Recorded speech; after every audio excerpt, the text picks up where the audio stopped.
Good afternoon, good people of Chamberlain Square.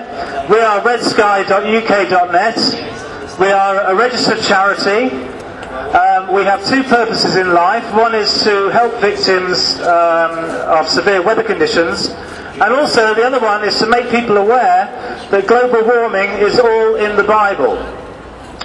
Now, just before we start, I just want to ask you this. Are you concerned about global warming? Are you worried about what's happening to the planet? Now surely, if it's going to be such a problem, and this is what the scientists, it was all over the news only yesterday, are telling us, then surely God must know about it. So today we're going to reveal what's been hidden for 2,000 years.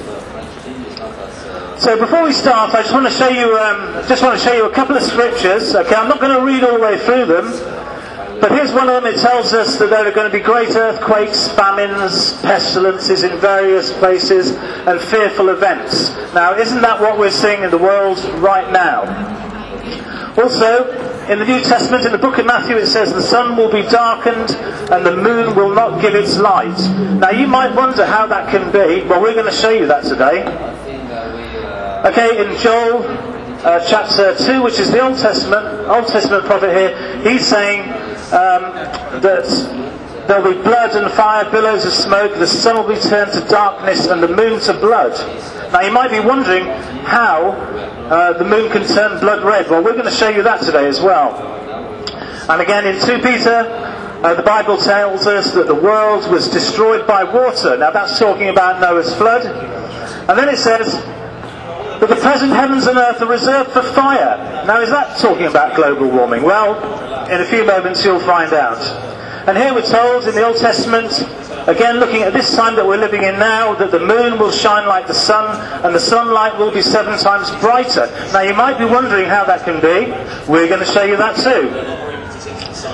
And here, in the New Testament, we're told that on earth nations will be in anguish and perplexity at the roaring and tossing of the sea. That men will faint in terror, apprehensive of what is coming upon the world. Well, I think we've seen a bit of that already. And certainly in the book of Revelation, God says the time has come for destroying those who destroy the earth. So we're going to find out today if that's what's going to happen, if God's really going to do that, or if it's down to us. Before we do, here's a little explanation about what global warming is. I'm not going to go into this because I'm sure you all know.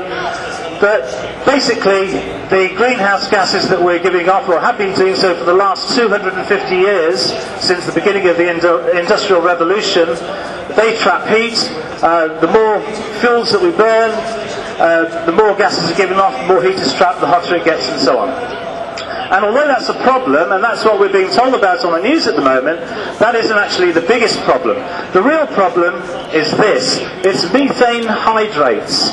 Now, in the sea floor and frozen in the permafrost are billions of tons of methane hydrates. In fact, there are almost nearly 3 times all the gas and oil reserves that there have ever been. Almost 3 times as much of methane hydrates. And normally that wouldn't be a problem, except the permafrost is melting.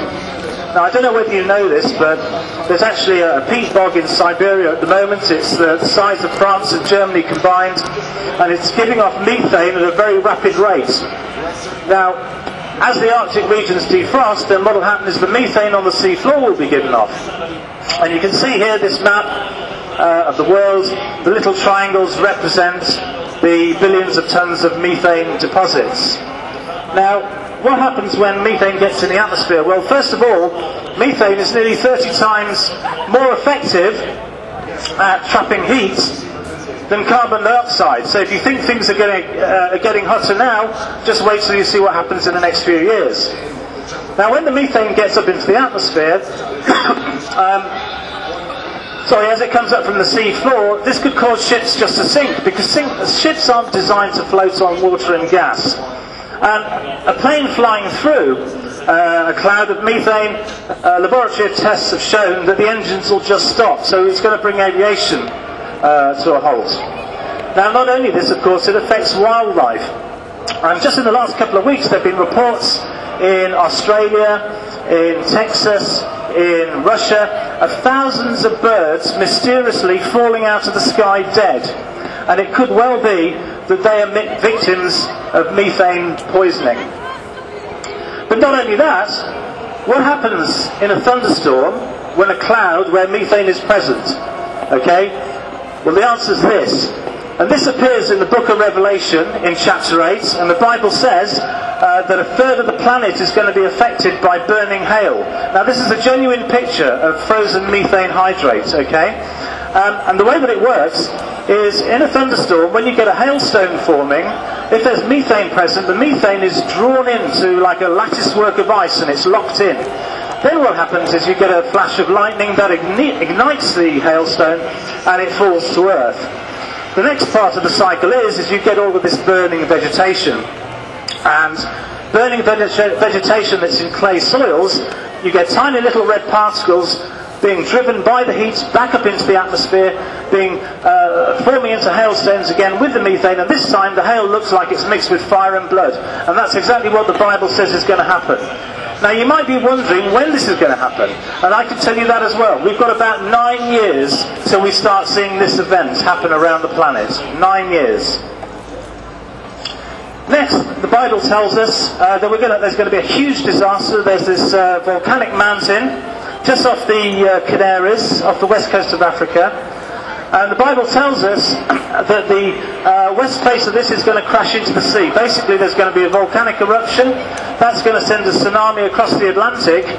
And within 5 or 6 hours, that tsunami is going to destroy Washington, New York, Boston, in fact, the whole of the east coast of the United States.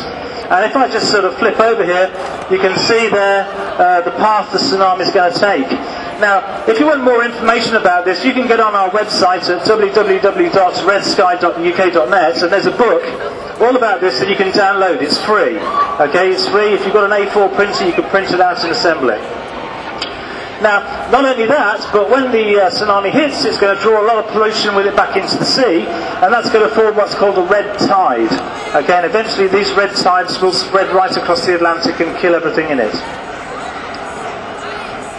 Now, something else that the Bible tells us is going to happen, it's like a third event, is that the world's water supplies are going to be contaminated with toxic metals.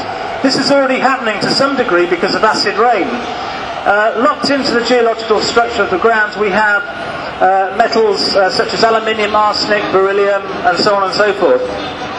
Now, acid rain, what it does is it releases these metals into the water supply. And already, if you have a look on our news archives on our website, you'll see that arsenic has already been found in water wells in India and Africa. Beryllium has been found in cadmium has been found in oysters around the coast and rivers of the United States. And also mercury has just been found in just about every fish in every river and every coastal area of the United States as well. So this is already beginning to happen, okay? The next event that really the United States needs to worry about is Yellowstone. Now the Bible tells us that a third of the planet is going to be struck with darkness, and this is going to be the Yellowstone eruption. You'll find it in Revelation chapter 8. Okay, we've got the scriptures here if you want to go and take them away with you and have a look. But not only that, this is going to dump a carpet of ash about 1 metre thick right across the United States. Now I can tell you that the United States are extremely worried about this at the moment. In fact, the United States military, the United States Department of Education, and the United States government are looking at our website every single day. In fact, in January alone, between them, they looked at over 900 pages. And in the last 2 weeks, they called in Christian evangelists from churches in the US. They called them to Washington to advise them about global warming.